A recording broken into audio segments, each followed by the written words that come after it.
New Yorkissa Manhattanilla pieni lentokone on törmännyt asuintaloon. Tiettävästi kyseessä ei ole terroriteko. Suomalaiset TV-yhtiöt haluavat selvittää pelisäännöt internetissä videoita välittävän YouTuben kanssa. Suomen jalkapallomaajoukkue otti arvokkaan EM-karsintavoiton Kazakstanista.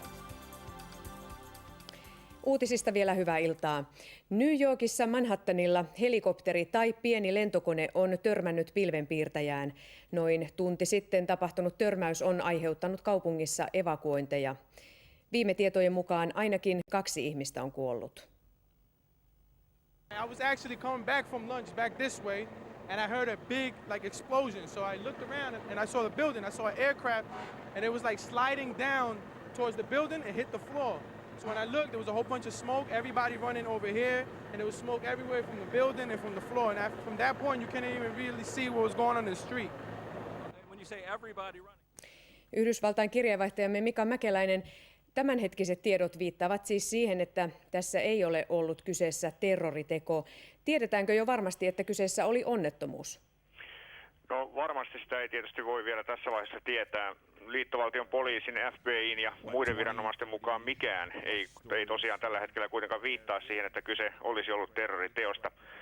Silti tietysti terroriteon mahdollisuutta ei ole suljettu pois ja joihinkin varotoimiin on ryhdytty. Täällä on kerrottu esimerkiksi, että Yhdysvaltain ilmapuolustuksen johtokeskus NORAD on lähettänyt hävittäjäkoneita ilmaan valvomaan lentoliikennettä useiden amerikkalaisten suurkaupunkien yläpuolelle. Näinhän tehtiin myös 5 vuotta sitten. Lentokenttiä ei ole kuitenkaan suljettu eikä lentoja ole peruttu.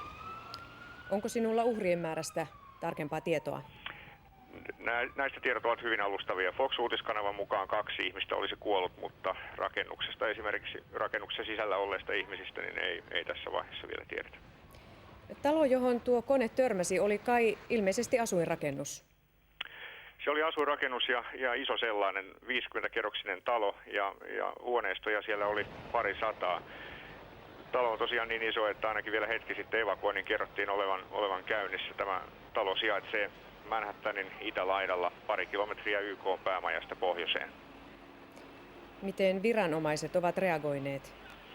No tällaiseen tietysti reagoidaan hyvin herkästi ja paikalle on lähetetty lähes 200 palomiestä.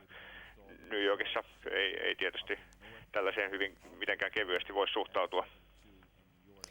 Siellä on kello tällä hetkellä 4 iltapäivällä. Noissa uutiskuvissa on näkynyt aika runsaastikin sumua.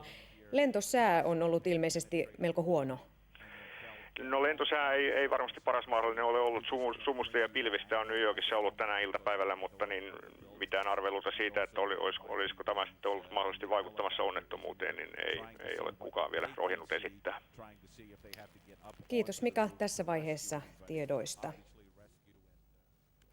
Ja me menemme päivän muihin uutisiin. Suomalaiset TV-yhtiöt haluavat selvittää pelisäännöt internetissä videoita välittävän YouTuben kanssa. YouTube on noussut laajasti julkisuuteen, kun nettihakuyhtiö Google osti sen eilen. Suomalaisten TV-yhtiöiden mukaan nettipalvelun sivuilla rikotaan räikeästi niiden tekijänoikeuksia esittämällä TV-ohjelmia kokonaan tai osia niistä. Suomessa uskotaan kuitenkin, että videoita välittävä palvelu voi olla myös hyödyksi TV-yhtiöille.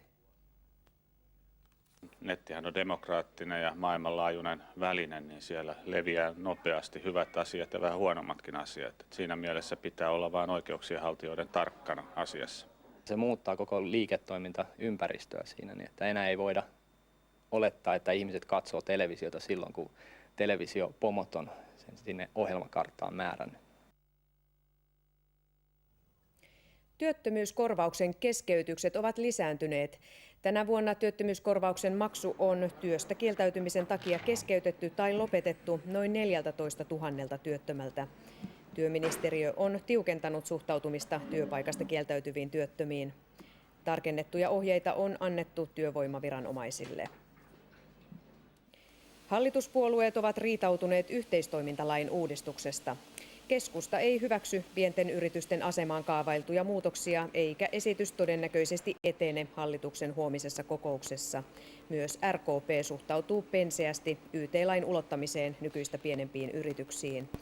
YT-lain uudistusta on valmisteltu vuosia ja työmarkkinaosapuolet pääsivät kesällä sopuun mallista, jolla nykyinen 70-luvulta peräisin oleva YT-laki korvattaisiin. Hallitus vastasi päivällä lapsiperheiden asemaa koskevaan opposition välikysymykseen. Peruspalveluministeri Liisa Hyssälä piti välikysymyksen ongelmana sitä, että se perustuu vuoteen 2003 päättyvään tutkimukseen. Hyssälän mielestä nykyinen hallitus on sen jälkeen tehnyt useita lapsiperheiden asemaa parantavia uudistuksia. Vihreiden aloitteesta tehty välikysymys moittii hallitusta köyhyydestä kärsivien